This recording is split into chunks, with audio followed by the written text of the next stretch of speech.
Assalamualaikum warahmatullahi wabarakatuh. Selamat malam pemirsa RRI Net Obrolan Budaya di mana saja Anda berada di malam hari ini di seluruh tanah air. Kita kembali berjumpa bersama kami RRI Loks Mawe yang menghadirkan obrolan budaya dengan judul Duk Pakat Masyarakat Aceh. Ya, Duk Pakat atau duduk bersama yang dilakukan masyarakat Aceh ini dalam berbagai kegiatan, baik ada pesta besar maupun pesta keagamaan ataupun hajatan-hajatan. Selalu sebelum kegiatan tersebut dimulai ada duduk bersama untuk menghasilkan sebuah kegiatan apa yang akan dilakukan. Untuk membahas obrolan budaya malam ini, kita sudah kehadiran narasumber kita di malam hari ini. Baik, saya sapa satu persatu. Terlebih dahulu ada Bung Ilham Rizky Pratama, SPD selaku pengamat budaya. Selamat malam, Bung Ilham. Selamat malam. Ya, gimana, sehat Bung Ilham ya? Alhamdulillah sehat. Iya.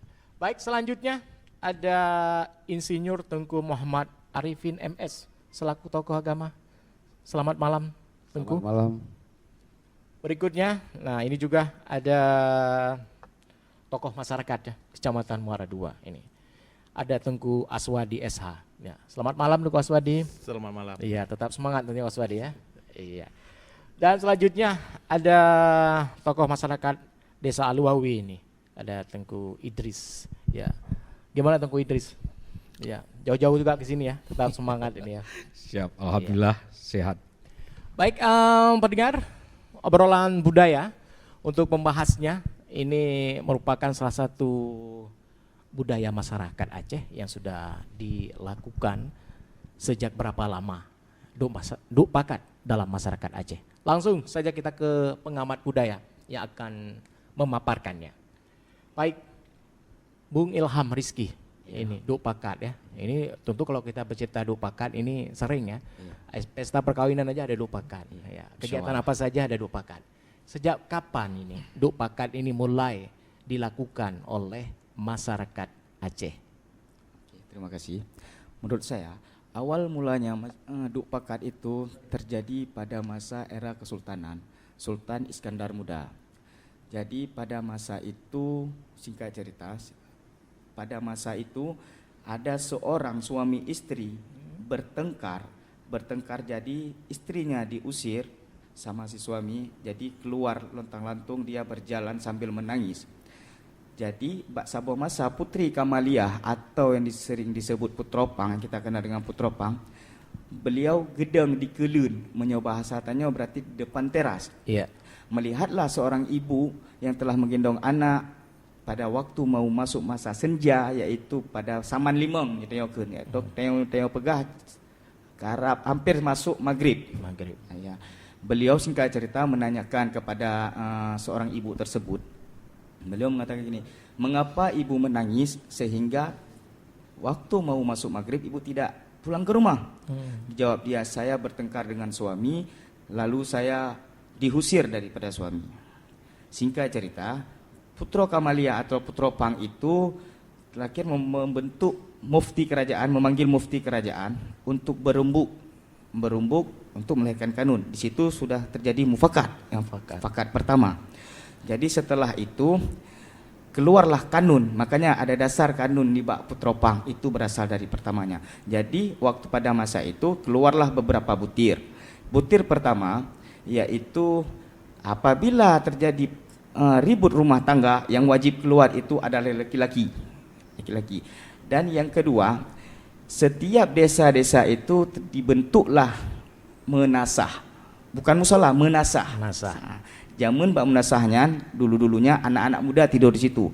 Jadi apabila rumah tangga ini yang keluarkan laki-lakinya nih, si suaminya itu tidurlah di menasah. Yang ketiga, butir yang ketiga, di menasah itulah tempat Duk Pakat memikirkan sesuatu, berumbuk, mencari solusi, baik itu secara keagamaan, secara istiadat kampung, perkawinan, limatul asri atau dan yang lain-lainnya. Iya, berarti itu awal mula dupakat dalam masyarakat Aceh. Iya. Padahal Ketua bilang itu hal yang kecil ya, Iya. karena hal pribadi rumah tangga. Nah, jadi karena saat itu Sultan Aceh ya melihat peristiwa tersebut sehingga melakukan dupakat atau duduk bersama ini ya. Duduk bersama, ya. Itu awal mula. Berarti sudah sangat lama turun menurun ya. Selamat. Kalau berbicara mufakat itu mungkin sebelum Kesultanan Aceh pada masa Nabi pun sudah mufakat. Mufakat kan arti kata musyawarah. Musyawarah antara kalau dalam keluarga itu antara si suami dan si istri musyawarah, apa nih kita mau bentuk anak kita, siapa nama anak kita, itu kan sudah terjadi musyawarah juga. Tetapi ini konteks berbicara musyawarah terjadinya di Aceh yang tersebar luas. Jadi kebanyakan di Aceh itu musyawarah atau mufakat atau dupakat itu diadakan pada zaman dulu di menasah-menasah. Disebabkan faktor-faktor rumah-rumah yang kadang tidak memadai atau apa, jadi di menasah. Itu awal bentuknya menasah sehingga terjadinya dupakat sampai dengan sekarang ini. Iya, karena yang cerita dupakat pasti rame ya. Iya. Nggak mungkin 2 atau 3 orang. itu Ya, menurut- tapi makanya dibuat di menasah yang tempatnya lebar dan memadai ya. Iya, itu. Dan tentunya juga ada makan-makan di sana. Iya. Itu kalau menurut saya, Pak. Ini dalam menurut pandangan budaya berarti sudah sangat lama ini ya. Terus kalau kita melihat sampai saat ini terjalinnya bagaimana dari turun menurun hingga era saat ini, apa masih berjalan seperti zaman dulu? Iya, kalau kita lihat dari sekarang ini memang masih berjalan. Ada di daerah-daerah desa-desa yang memang kemungkinannya agak-agak terpencil, itu masih berjalan dengan seutuhnya. Baik itu acara gotong royong kampung, panen belang, itu masih ada dulu musyawarah bagaimana kita ambil satu solusi tindakan demi kemaslahatan kampung kita. Atau kalau misalnya perkara masalah kampung, kalau perkara masalah dupakat perkawinan, itu kebanyakan biasanya dia di rumah-rumah, apalagi sekarang kan sudah canggih teknologi, jadi di rumah. Dan ada juga di daerah kota-kota itu telah hilang dengan sendirinya dupakat itu disebabkan dengan arus globalisasi tadi atau apalah yang memang. Jadi kalau sekarang dupakatnya di grup gitu ya. Ya, Iya. itu menurut hemat saya, Pak. Nanti kita akan lagi tuh jauh ini melihat masalah budaya dupakat ini bagi masyarakat Aceh ya. Iya. Tentunya bukan hanya dalam untuk acara hajat pesta perkawinan dan lain-lainnya. Nah, kita menuju ke Insinyur Tunku Muhammad Arifin MS. Nah, selaku tokoh agama. Nah, kalau kita melihat dalam agama Islam juga adanya kegiatan dupakat ini sebelum melakukan sesuatu hal ini. Alhamdulillah kita Aceh hampir identik dengan Islam. Jadi awal-awal dupakat Aceh itu sudah kita adopsi sejak masa Rasulullah SAW. Masa Rasul dupakat itu hampir semua lini diadakan tu di masjid, walaupun ada juga yang belum pakai bali atau menasah, tapi yang umumnya di masjid. Baik untuk membicarakan tentang strategi dakwah, tentang strategi perang, bahkan strategi rumah tangga, tetap itu dupakat tetap di masjid. Sejak Rasul sehingga sampai ke kita Aceh itu tak mengadopsi sampai sekarang. Saya kira di Aceh masih ada juga tetap dipertahankan dupakat apapun, hal-hal yang paling sakral itu di masjid. Iya, berarti kalau ini sudah ada sejak zaman Rasul ya. Yes. Terlebih juga kan kalau sholat berjamaah pasti ramai. Ya, ini menghasilkan sesuatu baik itu dakwah dan sebagainya ya. Namun sekarang masih dilakukan hal demikian juga ya, khususnya oleh masyarakat Aceh. Bahkan sengketa kriminal pun kalau bisa diadakan dupakat di kampung itu tidak akan dilepaskan ke pihak yang berwajib. Berarti selesaikan di Tidak desa akan, ya. Para orang tua, petua Syih atau tua kampung, baik tokoh adat, agama dan tokoh pemuda kampung itu kita sinkronkan. Itu tidak boleh dibawa langsung ke publik atau ke hukum. Karena ada kampung masih bisa dipertahankan, bisa dimusyawarahkan. Alhamdulillah bisa dia selesai. Iya. Semua lini, bahkan yang paling tentang pembunuhan juga bisa dan sebagainya. Itu menurut saya yang saya pantau, saya lihat masih bisa kita lihat di Aceh itu tetap sakral dupakat itu di masjid. Masjid, iya. Baik, kita menuju ke Bapak Tunku Aswadi. Nah, Bapak Aswadi, khusus kita melihat di Kota Loksmawe, ya. Ini kita melihat era modern dan teknologi saat ini. Ini apakah duk pakat masih dilakukan khususnya kalau tidak hanya yang tua, yang anak-anak muda? Ini sebuah duk pakat itu memang harus kita contohkan kepada masyarakat. Duk pakat itu memang sangat perlu. Yang pertama untuk penyelesaian masalah di kampung itu. Banyak kasus-kasus di kampung itu yang harus kita duduk dalam proses penyelesaian masalah. Dengan ada duk pakat itu tidak terbawa ke ranah hukum. Jadi ini yang perlu digalakkan. Ini sebenarnya kita harus sosialisasi kepada masyarakat itu, harus kalau ada persoalan-persoalan menyangkut dengan kriminal ataupun menyangkut dengan persoalan-persoalan perselisihan antara kampung-kampung itu harus kita duduk mufakat. Iya. Itu kalau dalam hal demikian. Namun kalau kegiatan-kegiatan budaya misalkan, ini juga diperlukan duk pakat ya dan masyarakat. Ini bagaimana kalau para pemuda khususnya dalam adat misalkan? Memang itu sudah digalakkan di tingkat masyarakat sendiri, sepertinya pesta perkawinan. Itu sepertinya ada pengumpulan dana untuk pesta perkawinan itu kan melalui sukarela dari pemuda-pemuda kampung untuk misalnya duduk pakat dalam proses pesta.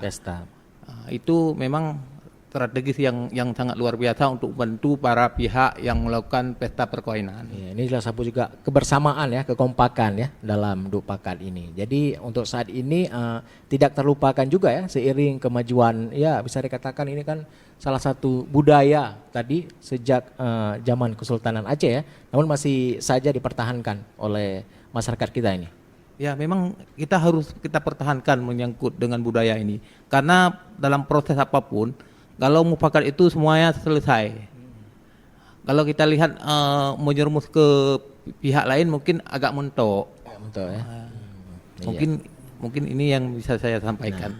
Ini desa Aluawi, salah satu desa juga ini yang agak sedikit jauh ya kalau di kota Lok Sumawe ini. Ya. Ini kalau di sana bagaimana ini, Tengku Idris, kegiatan-kegiatan di desa Anda dalam duk pakat setiap melakukan berbagai kegiatan? Oke, terima kasih yang pertama atas waktunya, telah diundang, luar biasa. Jadi kalau ditanyakan menyangkut di kampung, khususnya ruang lingkup kampung kami di sana, ini masih ada. Walaupun ini kampung kami salah satu kampung yang masuk ke dalam wilayah kota Lok Sumawe, walaupun seperti Bapak bilang tadi agak jauh dari pusat kotanya di ujung gitu ya, berbatasan di ujung. Jadi khususnya dengan hajatan-hajatan di kampung, misalnya seperti kenduri, pesta, itu masih ada duk pakat. Karena duk pakat ini kan ada dua kata, du yaitu duduk, pakat ini kan menyepakati. Jadi duduk dan menyepakati. Jadi kalau ditanya tadi ruang lingkup di kampung kami, ini tetap masih berjalan, masih ada, walaupun mungkin agak lebih kurang dibandingkan dengan kampung-kampung di pedalaman. Misalnya kalau di tempat kami ada hajatan yang saya bilang tadi seperti kanduri pesta. Ini sebelum melakukan itu, sebelum melakukan hajatannya lebih dulu duk pakat. Duk pakat di sini banyak yang dibahas. Baik untuk pembagian kepanitiaan, misalnya kayak ditanya tadi menyangkut kepemudaan. Orang itu kan mempunyai tugas tersendiri di dalam kegiatan hajatan pesta di kampung itu sendiri. Baik di dalam mungkin melihat di hari H, mengawasi acara itu sendiri untuk menyukseskan acara, maupun dari persiapan, dari pemasangan tenda, penyiapan tempat, lokasi, itu masih berjalan. Begitu juga mungkin ada sebagian yang lebih mengenal dengan ninik mama. Sama sih, cuma bahasa aja yang berbeda. Nah, itu duduk pakat sit. Jadi kalau di sini kita lihat seperti yang dibilang tadi juga masih berlaku di tempat kami itu punan ikunian puta buku. Puta buku bisa dikatakan ini semacam patungan-patungan. Jelas, patungan-patungan ataupun sumbangan seikhlas mungkin, dan ini dicatat karena ini akan bergilir kepada masyarakat-masyarakat yang lain. Makanya kadang-kadang untuk duk pakat juga ini salah satu yang dilakukan supaya tidak terbentur hajatan-hajatan daripada warga ataupun masyarakat di kampung itu sendiri. Iya, ini kalau dari segi ini. Terus kalau misalkan ada kegiatan-kegiatan keagamaan juga demikian juga ya. Iya. Misalkan ada dakwah, ataupun kegiatan-kegiatan budaya misalkan. Ini ada kegiatan budaya Rapai misalkan di desa. Ini juga harus, ini kan yang namanya nanti ada pesta ini pasti ramai ya. Itu juga harus ada duk pakat juga ini. Ya, kalau duk pakat ini kan terjadinya baik kepada hajatan secara individu pribadi maupun kepada hajatan umum. Iya. Kayak yang dibilang tadi ada kegiatan dakwah, maulid ataupun pesta, hajatan, Pesijuklung. Iya. Nah, kan? Ini masih ada juga. Misalnya Pesijuklung itu sendiri kan masih kepada individu ataupun kepribadian keluarga yang kecilnya. Pesijuklung di sini kan bukan berarti Pesiju Paret. Belum sungai gitu ya. Iya, kan Ini bisa berbeda. dikatakan kenduri blang juga, Ya, kenduri sawah. Masih di mak- daerah lain dikenal dengan kenduri sawah. Makanya kan kalau saya lihat di kampung-kampung itu masih banyak duk pakat itu, karena kan bukan acara hajatan di individu keluarga aja, ada kanduri blang, nah kanduri igli kalau di kampung-kampung di sana kan. Berarti asal ada kegiatan keramaian pasti ada duk pakat terlebih dahulu ya. Siap, betul. Iya, baik pendengar dan pemirsa RRI Net di manapun Anda berada, yang malam ini masih terus ya bersama kami untuk menyaksikan obrolan budaya, yaitu duk pakat dalam masyarakat Aceh. Baik, kita kembali lagi ke pengamat budaya. Yang tadi kita sudah disampaikan oleh Bung Ilham tadi, ini bahwa duk pakat ini sejak era Sultan Iskandar Muda ya. Nah, untuk tadi menarik juga ya seperti yang disampaikan oleh Pak Idris ya. Ini kita menjurus ke budaya yang sering kita lihat ini duk pakat dalam pesta perkawinan. Nah, ini ada seperti menulis, misalkan patungan.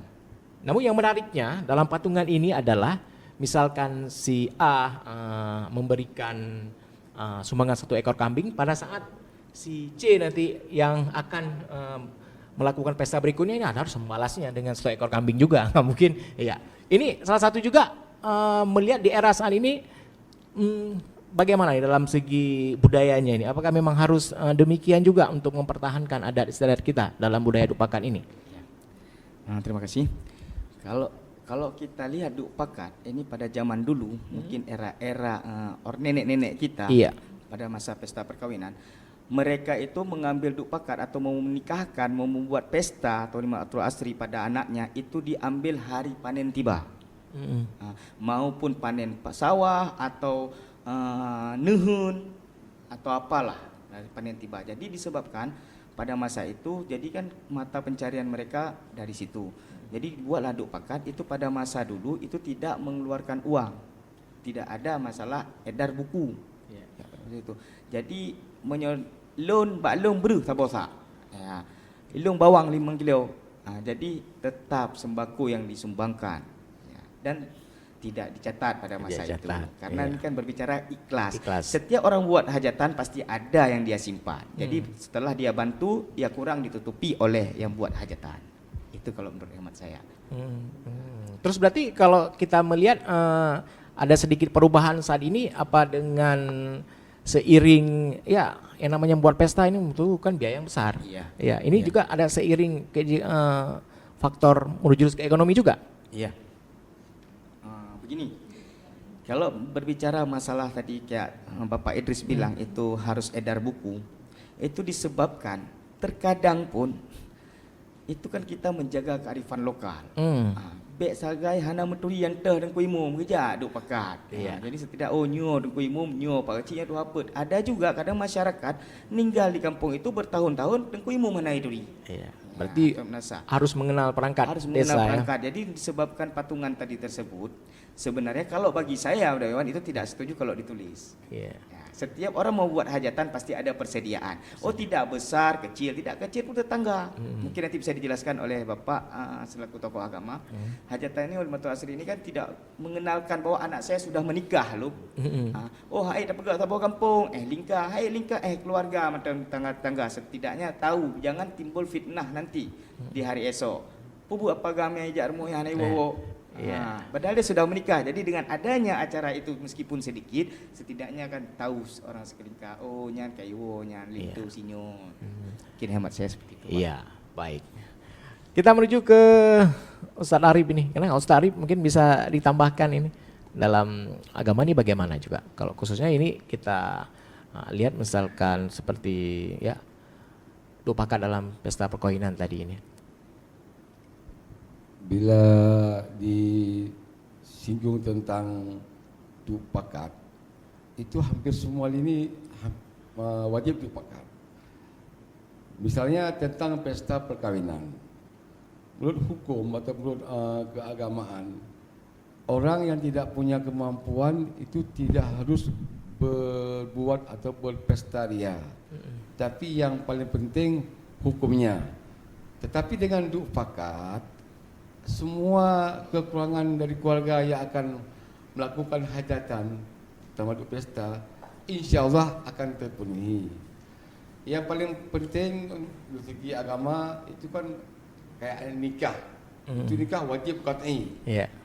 Terus yang kedua, karena kita di Aceh ini adatnya hampir memperkuat hukum, itu kadang-kadang malu kalau tidak dibuat pesta walaupun kecil. Makanya para petua kampung, tokoh-tokoh agama dan para pemuda maupun pelanggan desa itu bermusyawarah. Itu rumah si A mau adakan hajatan pesta. Jadi kita gimana para warga? Datanglah Pak Imam, datanglah Pak Gesi, datanglah Bapak Kadus dan budak muda memberikan solusi. Akhirnya mereka bisa berupa tetean, baik berupa langsung menu kontan maupun mungkin berupa uang atau dana. Iya, berarti kalau dalam pandangan agama sendiri ini tidak dianjurkan untuk yang besar. Ini sesuai kemampuan berarti ya. Yang penting akad dalam hukum pernikahannya cukup. Ya, masalah untuk pesta ini kan kalau memang mempunyai ekonomi yang lebih, ya tidak ada masalah. Tentu juga dengan adanya dupakat ini bisa meringankan khususnya masyarakat yang kurang mampu ya dalam seginya ini. Ya. Baik, kita menuju ke Pak Idris ini. Ya, ini Pak Idris ya sangat semangat ini. Pak Idris, ini kita tadi masih membahas dalam acara dupakat ini. Ini di khususnya di Aluawi juga, di desa Anda ini kalau kita melihat mungkin tidak jauh juga ya dengan desa-desa lainnya yang ada di kota Lok Sumawe. Nah, biasa dupakat ini dilakukan malam, sore, ini kapan ini? Ya, mungkin sedikit jangan salah pemahaman tadi menyangkut dengan edaran buku. Dan ini terjadi di kampung pun bukan kemauan dan bukan bertindak langsung daripada pemilik rumah itu sendiri ataupun yang mempunyai hajatan. Tetapi ini karena kebiasaan pempatungan ataupun mungkin menjadi perhatian terhadap sama warga, ini lahir dari sendiri masyarakatnya. Begitu ada duduk pakat langsung terbuka sendirinya gitu.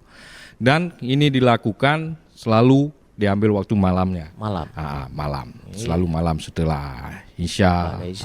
Ini dilakukan dupakat. Gitu. Berarti malam. Ini kalau yang namanya dupakat ini pasti malam, kalau siang enggak ya, karena ada aktivitas.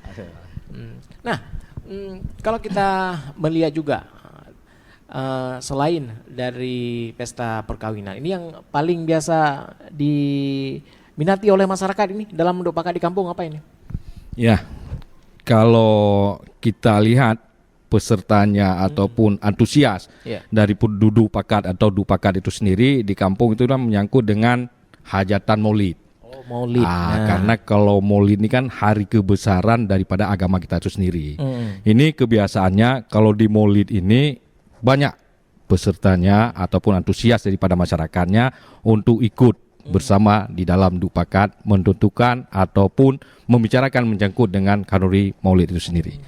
Ini kalau namanya berbicara kenduri maulid ini tentunya sangat nantikan ya, apalagi contohnya kulineran santapan-santapan ya begitu nantikan karena makan besar ini, hampir satu kampung ini makan bersama, apalagi kalau misalkan dibuatnya hampir setiap kampung serentak di hari yang sama ya, tentunya ini masyarakat ya sangat gembira dan ini tentunya pesta yang besar ya selain pemilu nantinya.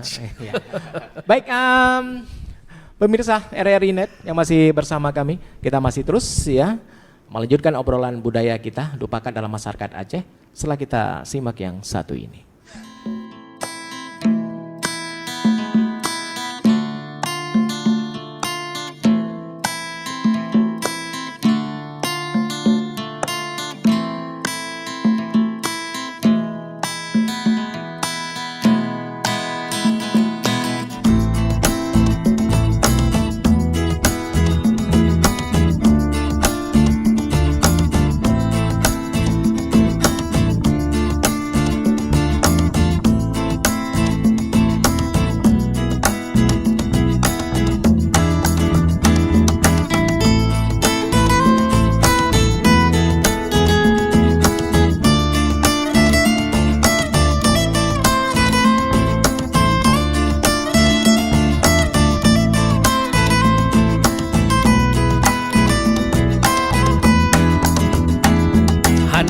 le kupike sabe-sabe mu perkara kuliah golom na gelar sarjana bangan yah gedanyong bakon golom kawi sudah dosen tanyong pajan skripsi ka bapa dumka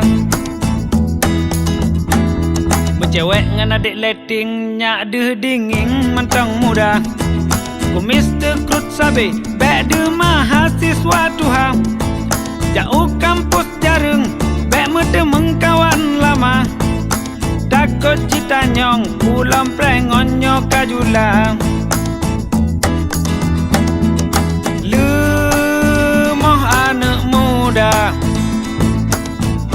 hanapat begahaba lemoh anak muda payah fikir di bancara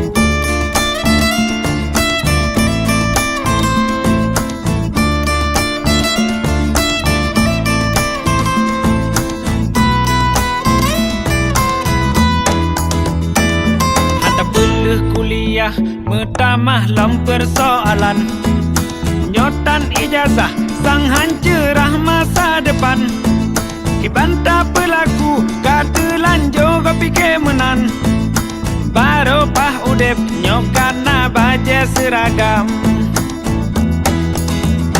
tip malam ku fikir kibancara berselesai SKS golom sep skripsi golom proposal tamasa kerule dro telefon bak calon tuan nyohan lutonyo anak lon bek le kalamar lemoh anak muda hanapat begahaba lemoh anak muda payah fikir kibancara lemoh anak muda hanapat begahaba lemoh anak muda payah fikir kibancara payah fikir kibancara payah fikir kibancara.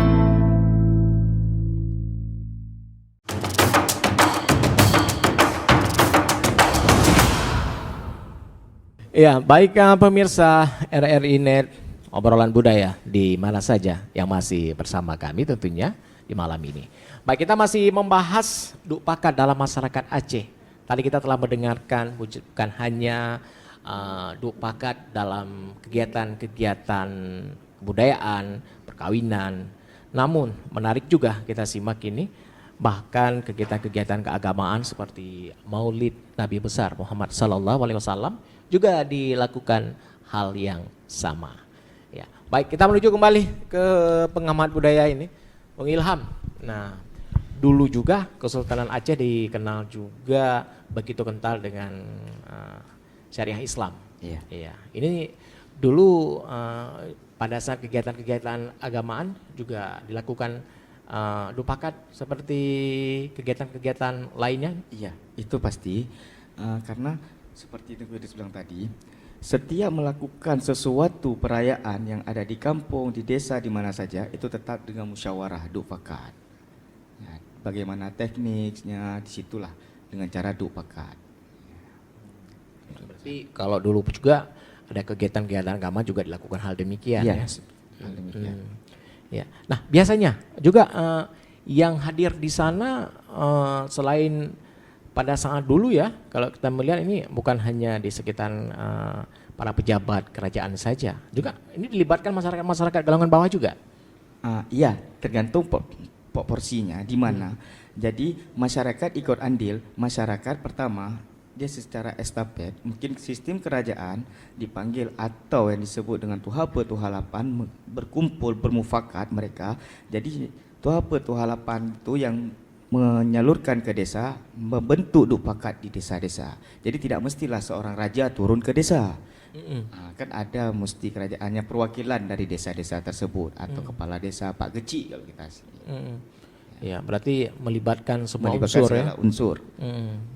Ya, berarti sudah begitu lekat ya Iya. di masyarakat Aceh.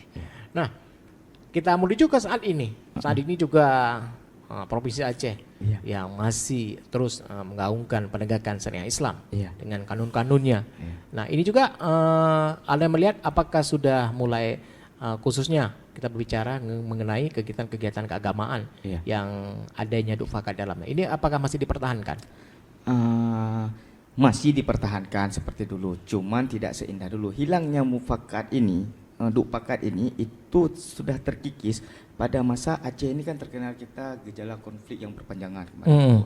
Jadi jangankan tapegat pesta, tertebik luar hanjut. Gimana cara ada Duk Pakat? Iya, pada saat dulu ya. Jadi setidaknya dikikis setelah perdamaian itu maka akan tumbuhlah sedikit demi sedikit kearifan lokal di desa-desa. Disitulah tersebarnya, terkikisnya Duk Pakat itu. Dan alhamdulillah mungkin di kampung-kampung masih terlaksana dengan sekarang. Berarti dengan berkahnya ya syariah Islam yang kita gelari yang sedang berlaku di Aceh ini bisa kembali merajut dan memperkuat kembali ya. Iya. Ini khususnya dalam kegiatan Duk Pakat dalam syariah Islam. Iya. Ya. Baik, Tunku Arif, kalau Anda melihatnya ini bagaimana juga menjurus juga ke Duk Pakat dalam kegiatan-kegiatan keagamaan.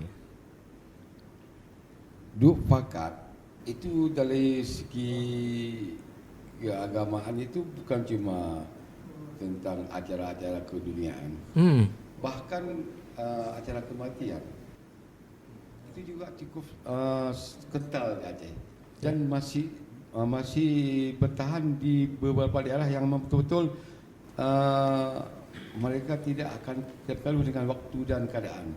Walaupun dulu katanya ada sedikit masuk era-era ada info orang-orang yang tidak mampu itu jangan dibuat acara-acara yang lebih meriah. Saya lihat satu tempat itu di daerah Samudra Pasai yang lebih kental dengan desa apa namanya Ule. Bila ada kematian, itu rumah apapun siapapun dia, mereka tetap menghidupkan dari malam pertama bahkan sampai malam ke-10. Itu total orang tetap datang. Dengan jamaah yang tidak kita dibatasi ya. Kenapa lengkap menu dan hidangan yang diberikan kepada jamu? Karena itu bahan-bahan itu mereka menyumbang sebelum datang tamu. Itu ada yang membawa beras, berapa 1-2 sak, berapa 1-2 kilo. Ada yang membawa pisang, ada yang membawa kelapa, gula, minyak dan sebagainya. Sampai mereka memasak, gotong royong memasak apa berupa masakan kambing, ayam, ikan dan sebagainya. Jadi tiap saat ada yang menyumbang sehingga rumah orang yang musibah, walaupun dia miskin, tidak punya apapun, tidak akan kecewa, tidak akan kentara dengan beda status dan kekayaan. Iya, ini tidak terlepas tentunya sudah ada pakat bersama sebelumnya ya. Iya. Ya, berarti ketentuan desa misalkan ada musibah, meninggal dunia, kita mengunjungi dan adanya seperti ya, tahlilan juga ya selama ketentuan ya, baik 7 hari mau 10 hari tadi ya, ini selalu diramaikan, jadi tidak ada perbedaan begitu ya. Ya ini juga kalau kita melihat untuk saat ini khususnya tadi agak sedikit Samudra Pasai ke Aceh Utara agak sedikit ini. Kalau di Kota Losmawe bagaimana ini? Di Kota Losmawe ada beberapa desa yang juga ada beberapa yang masih tidak mempertahankan ya, merebak yang saya lihat di Samudra Pasai. Tapi di Kota Losmawe hampir semua desa malam 1, 2, 3 itu tetap ditanggung oleh desa. Ada anak siap rumah tangga tetap ditanggung oleh desa. Sedangkan malam ke depan 4, 5, 6 itu hak keluarga. Kalau diundang baru mereka datang. Kecuali kalau memang mereka ada musyawarah juga dengan desa, mereka ada kekurangan satu hal, itu akan disepakat para ketua haput, ketua halapan, gesi dan perangkat desa lain. Iya, padahal sini salah satu upaya juga untuk tidak membedakan antara orang yang mampu dan yang tidak mampu. Ya, jadi disamaratakan saja ya. Baik, nah Bung Aswadi ini, kalau untuk Anda melihatnya menarik juga, ya ini juga Anda sering berkunjung ini kepada ya tempat-tempat rumah duka orang yang meninggal dunia.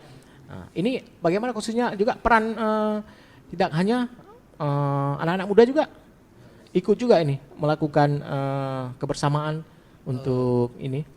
Ya terima kasih. Kalau kita lihat di tempat yang orang meninggal itu tempat duka, itu kekompakan anak muda itu luar biasa dalam proses pembagian nasi ketika sudah melakukan takziah. Habis itu anak muda itu baginya ada mengumpulkan kayu, memasakkan air untuk persiapan orang meninggal tersebut. Iya, karena tadi juga pada saat tahlilan malam ini yang berkunjung kan ramai. Tentunya membutuhkan juga kesiapan ya. Itu kalau kesiapan tuan rumah mungkin tidak siap karena sedang. Tentunya juga masyarakat dan pemuda sekitar ya. Makanya kita lihat di kampung-kampung itu adat mufakat itu sangat luar biasa, sangat dibutuhkan oleh pihak keluarga yang meninggal itu. Ini sebuah contoh yang bagus tradisi orang Aceh ya. Untuk mufakat itu memang harus kita pertahankan. Ya, berarti kalau untuk di daerah Kota Losmawe masih banyak nih desa yang melakukan hal demikian ya. Ya masih. Kita lihat seperti di Melasame itu malamnya misalnya kan dari pertama itu ada takziah dari dusun ke dusun. Habis itu dari pihak pemuda, habis itu dari pihak jamaah masjid. Itu mungkin hasil kesepakatan orang terdahulu itu. Pakat sejak sebelumnya ya, itu menghasilkan ini antar kampung ini dusun A, B dan C. Yang penting tetap meramaikan setiap malam ya di rumah duka. Nah, baik Pak Idris. Nah, kalau Pak Idris ini bagaimana mungkin bisa menambahkan ini tadi? Ya, kalau menurut hemat saya, pemahaman saya terhadap misalnya hajatan ataupun mungkin kanduri pelayanan di dalam orang meninggal itu sendiri. Kalau ini kan sesuatu yang terjadi dengan tiba-tiba dan ini tidak ada sebuah persiapan. Benar. Tetapi apapun yang terjadi terhadap orang meninggal itu sendiri dari pertama hari H meninggalnya untuk fardu kifayahnya sampai kepada tahlilan ini sudah disepakati ataupun sudah ada aturannya walaupun tidak tertulis tetapi menjadi sebuah adat istiadat di kampung ini sudah jelas. Misalnya dari pemandiannya, sembahyang sholatnya, habis itu malam takziahnya. Makanya saya menarik tadi juga tanggapannya itu memang betul dan itu terjadi juga di wilayah kampung saya. Menyangkut dari malam pertama sampai malam ketiga itu antusias dan perhatian daripada warga masyarakat kampung terhadap para korban ini luar biasa. Kalau di tempat kami ini tidak membawa bahan-bahan yang belum jadi tetapi bahan-bahan telah jadi. Misalnya kayak kue. Nanti misalnya saya ada kemampuan 10-15 bakwan misalnya. Nanti ada yang lain ada kue lapis. Nah, itu masyarakat sekeliling tetean membawa gitu. Makanya hari pertama tahlilan di malam pertama, kedua dan ketiga ini pemilik rumahnya memang tidak menjadi beban gitu. Dia betul-betul cuma meratapan daripada kejadian musibah yang menimpa dia gitu. Yang lain menyangkut pelayanan tamu, menyangkut kue gitu kan, itu sudah memang menjadi perhatian daripada warga ataupun masyarakat. Makanya kalau kita lihat perhatian dan mungkin duduk menyepakati ataupun menjadi istilah sebuah adat itu luar biasa kalau dari kita masyarakat Aceh. Cuman yang kita sayangin mungkin adat-adat istiadat ini tidak menjadi ataupun tidak dijadikan sebuah aturan yang ditulis ataupun ditetapkan menjadi sebuah bagian daripada aturan itu sendiri. Ini mungkin. Iya. Nah, karena kesepakatan ini belum baku begitu ya, sebenarnya aturan kampung begitu ya. Namun kalau kita melihat ini dengan adanya Duk Pakat ini ya bisa dikatakan bisa membawa kebaikan juga bagi masyarakat kita ya, dengan tentunya terjalinnya silaturahmi dan kekompakan juga. Ya, kalau membicarakan efek dan manfaat daripada Duk Pakat ini luar biasa kepada masyarakat. Baik di dalam menentukan proses tahapan hajatan sampai mungkin seperti tadi membebankan daripada orang hajatan ini luar biasa kalau membicarakan manfaat, apalagi membicarakan terhadap masalah silaturahmi seperti yang dibilang daripada yang pengamat budaya tadi. Ini kan untuk saling kenal mengenal di dalam kampung, baik aparaturnya maupun sesama masyarakatnya gitu. Iya. Pendengar dan pemirsa RRI Net ya, yang masih terus mendengarkan obrolan budaya bersama kami Erlok Sumawe. Nah, kita masih terus ya, Duk Pakat dalam masyarakat Aceh sangat menarik. Nah, ini hampir dari segala penjuru lini ya tersentuh dalam Duk Pakat. Nah, dan yang tidak lupa juga ya, di tahun mendatang di tahun 2024 kita akan menjelang pemilihan umum. Nah, ini juga pesta yang sangat besar. Ya, tentunya memilih pemimpin juga diperlukan Duk Pakat. Nah, ini dari saat zaman dahulu. Nah, tentunya ini di saat Sultan Iskandar Muda. Ini saat memilih, mungkin kalau keturunan Sultan ya memang sudah turun menurun. Nah, ini kalau memilih misalkan komandan perangnya, habis itu Tuhape, ini juga harus didudukan Duk Pakat dulu. Siapa yang cocok dan berhak mendudukinya ini? Terima kasih. Ya. Ya, bawa kampung. Ya, semuanya tetap dari semua lini. Ya. Kalau pada era dulu, zaman dulu, masa-masa kerajaan itu tetap terjadinya Duk Mufakat. Mufakat itu tetap dipilih siapa sosok yang memang harus memimpin kampung tersebut atau desa tersebut. Habis itu ada Tuhape dengan jumlah 4 orang, Tuhalapan, tetap secara mufakat, secara masyarakat. Masyarakat dikumpulkan mufakat bersama-sama siapa yang layak memang untuk kemajuan kampung tersebut menjadi pemimpin. Iya. Ya, berarti bukan kalau untuk sekarang bukan dipilihkan kan si A ini bukan demikian ya. Namun kalau untuk acaranya kan juga melibatkan masyarakat juga ya. Iya. Ini kalau namanya pesta nanti kan ramai, ini kan harus ada panitianya, itu kan harus dipilih juga agar menghasilkan nanti para pemimpin desa khususnya yang baik ini. Jadi dibentuk panitia untuk memilih pemimpin desa tersebut. Kalau pada zaman dulu memang tokoh, figur seseorang itu yang menentukan sosok pemimpin. Bukan hanya kita membuat pencitraan kepada seseorang. Kalau dulu kan geci nggak ada gaji, Pak. Iya. Nah, kalau sekarang ya berebut jadi geci. Iya.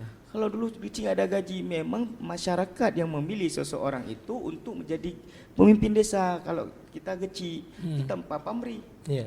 Paling na PNI Pak nyauku tanah go tepu belo. Ya. Kalau memang dulu memang sebenarnya nggak ada gaji, siapa yang mau? Tapi karena memang masyarakat meminta beliau jadi pemimpin untuk membangun desa, ya hasil kesepakatan masyarakat. Makanya beliau menjadi pemimpin desa. Iya, berarti kalau kita melihat kalau ingin menjadi seperti misalkan Pak Geci ya, atau kepala desa, atau juga menjadi imam ya di desa ini, tentunya masyarakat sudah melihat tokoh-tokoh yang cocok ya. Namun juga kan ada kebersamaan juga, ini cocok nih, ini jadinya. Karena kalau melihat pasti ada kelebihan daripada masyarakat lain. Tentunya dari hasil dari duduk bersama. Iya. Baik, Ustadz atau Tengku Arif. Nah, kalau Anda melihat ini bagaimana, khususnya untuk dalam memilih seseorang pemimpin juga, ya, ini kita memerlukan ya kebersamaan masyarakat. Nah, ini bagaimana dalam pandangan Islam sendiri ini? Alhamdulillah, tadi Pak Maimun ada menyangkut tentang pemilu, akan pemilu. Iya, ini pasti Baik pesta besar nih. Legislatif maupun pemilu presiden. Ke pilkada lah. Diupakat untuk hal yang demikian itu juga berfungsi dan cukup berperan dalam segi keagamaan.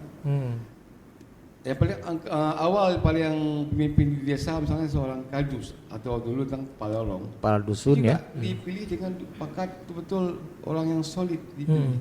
Yang selain dia taat, walaupun dia tidak pintar, tapi dia arif dalam memanage desa. Kedua, naik lagi peringkat seperti Tua Put. Juga kemudian Pak Geci, bahkan Pak Imam. Bukan cuma dia seorang hafid, imam itu seorang mufasir, tapi juga punya akhlakul karimah.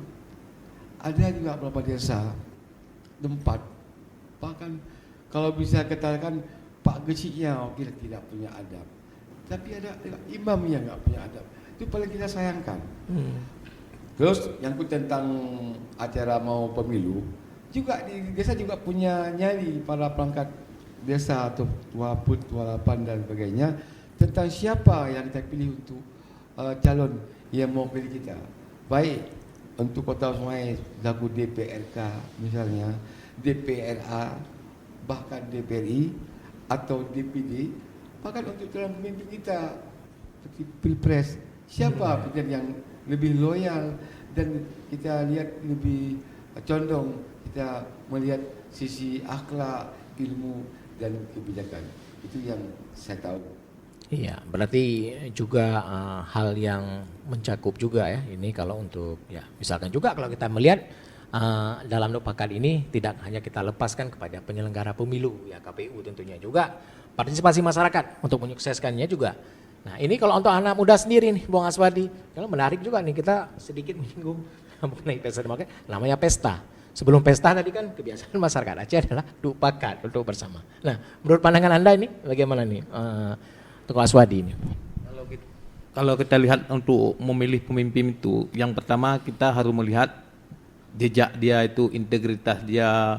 Yang pertama lihat keluarganya juga kan. Karena jangan sembarangan untuk memilih itu. Karena kalau kita lihat ini sekarang semuanya jadi caleg. Semuanya jadi caleg. Ternyata dia untuk keluarga sendiri aja nggak bisa memimpin, nggak bisa mengatur. Ini kan kita lihat sekarang ini apa yang dia lakukan sebelum dia nyalek itu harus kita lihat juga. Jangan asal milih aja. Iya.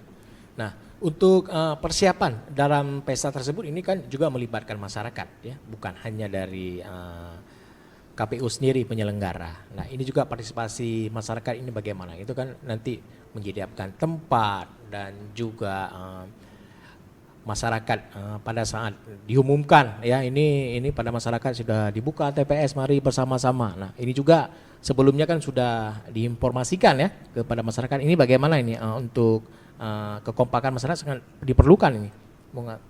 Sebenarnya untuk pengawasan masyarakat itu perlu dalam proses pengawasan terhadap pembukaan TPS di tiap-tiap kampung. Itu kan nggak bisa diharapkan kepada pengawas saja. Iya. Dia peran masyarakat itu harus aktif. Ya. Jadi inilah menghasilkan pemilu yang berkualitas. Iya. Pak Idris, ya tadi menarik tadi ya semua kegiatan pesta bahkan dupakat masyarakat Aceh ini digelar di Menasah. Ya, mungkin Anda bisa kembali menyampaikannya. Oke, memang kalau kita lihat di Aceh, apapun hajatannya oleh masyarakat umumnya, misalnya kayak seperti Pak Memun tanya tadi, penyelenggaraan pemilu, kenapa lebih dilaksanakan di Menasah? Mungkin pada sebenarnya bukan pemilunya aja, semua kegiatan yang menyangkut dengan masyarakat umum. Keramaian. Keramaian baik itu dakwah, musabakah, MTQ-nya, baik keagamaannya maupun hari-hari kebesaran negara, misalnya kayak ulang tahun 17 gitu kan. Jadi memang kebanyakan ini semua akan diselenggarakan ataupun dilaksanakan di Menasah. Yang pertama mungkin karena perkarangan ataupun tempatnya yang luas, habis itu pun sudah memang menjadi sebuah tradisi menyangkut dengan hajatan umum, itu memang tempatnya Menasah gitu, tempat orangnya bersama gitu, seperti yang diceritakan tadi. Menasah itu tempat bermusyawarah, tempat menyelenggarakan kegiatan-kegiatan acara hajatan masyarakatnya gitu. Jadi itu sudah lumrah kalau di Aceh menyangkut dengan pesta rakyat, baik itu keagamaan maupun yang lainnya secara umum, itu memang tempatnya Menasah. Itu sudah jadi kebiasaan. Berarti dupakat masyarakat Acehnya identik juga tidak jauh dengan tempat ya, yaitu Menasah. Baik pendengar RRI Net di seluruh Nusantara, tentunya dalam obrolan budaya, kita sudah sampai di penghujung ini. Baik, Bung Ilham, ini mungkin Anda bisa memberikan ya closing statement Anda mengenai dupakat dalam masyarakat Aceh ini secara keseluruhannya. Ini silakan. Kalau menurut hemat saya, kearifan lokal yang salah satunya dupakat itu di kampung, di desa-desa itu harus kita terapkan sampai kapanpun, sehingga dari regenerasi ke generasi, sehingga terciptanya di dupakat itu silaturahmi, saling mengenal satu sama lain, keakraban, sehingga dupakat itu menyatukan kita bersama-sama sehingga membangun sebuah persaudaraan yang sangat kuat. Itu kalau menurut saya, Pak. Ya, berarti kebersamaan itu sangat penting. Sangat penting. Ya, karena setiap kebersamaan pasti menghasilkan sesuatu hasil yang sangat kuat begitu ya. Terjalin persaudaraan yang sangat kuat juga di situ dengan cara dupakat itu. Dupakat itu bukan suara-suara hanya beberapa orang ya, karena suara bulat. Ya, karena terkumpul semua elemen masyarakat di situ. Baik. Tengku Arif, kira-kira pesan terakhir yang bisa disampaikan. Alhamdulillah saya melihat dan memantau, bahkan mengalami sendiri di Aceh terutama itu dupakat itu tentang masalah hukum ataupun ibadah itu lebih condong diadakan di masjid. Bukan kehalusan, tapi umumnya di masjid.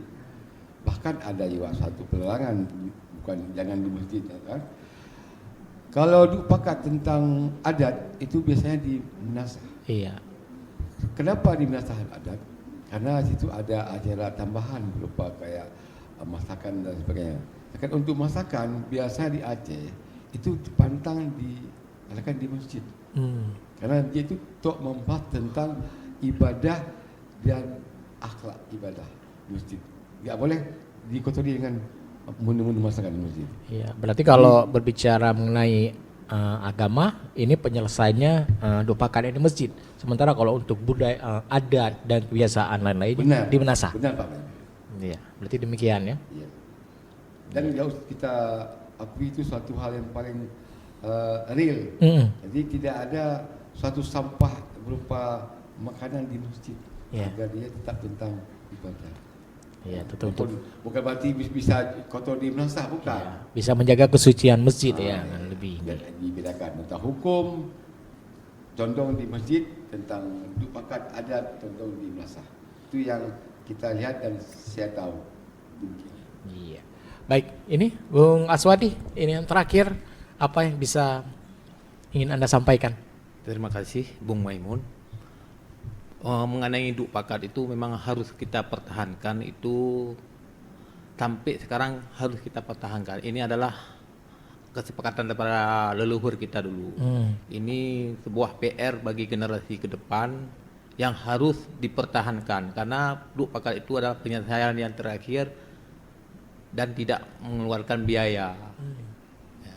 Ya, ini harapan kami, kalau bisa untuk mempertahankan mengenai dupakat ini. Ya, berarti dupakat tidak mengeluarkan biaya, namun kita bisa memberikan sedikit masukan ya, atau tanggapan kita ya.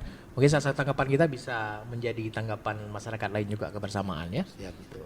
Iya, berarti pertahankan dupakat karena bisa menghasilkan suara yang bulat ya untuk kemajuan daerah kita. Baik, yang terakhir Bang Idris. Nah, Bang Idris, mungkin Anda apa yang ingin Anda sampaikan sebelum kita akhiri obrolan budaya kita? Oke, terima kasih. Yang terakhir, saran saya pertahankan menyangkut dengan dupakat, karena melalui dupakat kita bisa kompak dan kuat. Mungkin itu aja Pak Maimun. Dengan dupakat kita akan menjadi kompak dan kuat. Ya, tentunya dengan kuat tentunya kita bisa melalui ya bermacam rintangan ya di kemudian hari. Baik, pendengar dan pemirsa RRI Net dimanapun berada, akhirnya untuk di obrolan budaya kita sampai di sini dengan judul dupakat. Dan saya ucapkan terima kasih kepada Ilham Rizky Pratama selaku pengamat budaya. Ya, terima kasih atas kehadirannya. Sama-sama. Terus ada Insinyur Tengku Muhammad Arifin MS selaku tokoh agama. Terima kasih juga waktunya. Dan juga ada Tengku Aswadi ini selaku tokoh masyarakat Muara II. Dan ini untuk Pak Idris ya. Terima kasih Pak Idris sudah mewakili juga dari Kampung Aluawi ya. Semoga di sana tetap ya dupakatnya kuat ya. Amin, amin. Baik, pendengar dan pemirsa RRI Net, sampai di sini kebersamaan kita. Semoga dupakat ini ya atau duduk bersama ini dalam menghasilkan berbagai kesepakatan yang penting tentunya untuk kebersamaan baik itu di tingkat desa, kota, provinsi dan negara. Sampai jumpa. Assalamualaikum warahmatullahi wabarakatuh.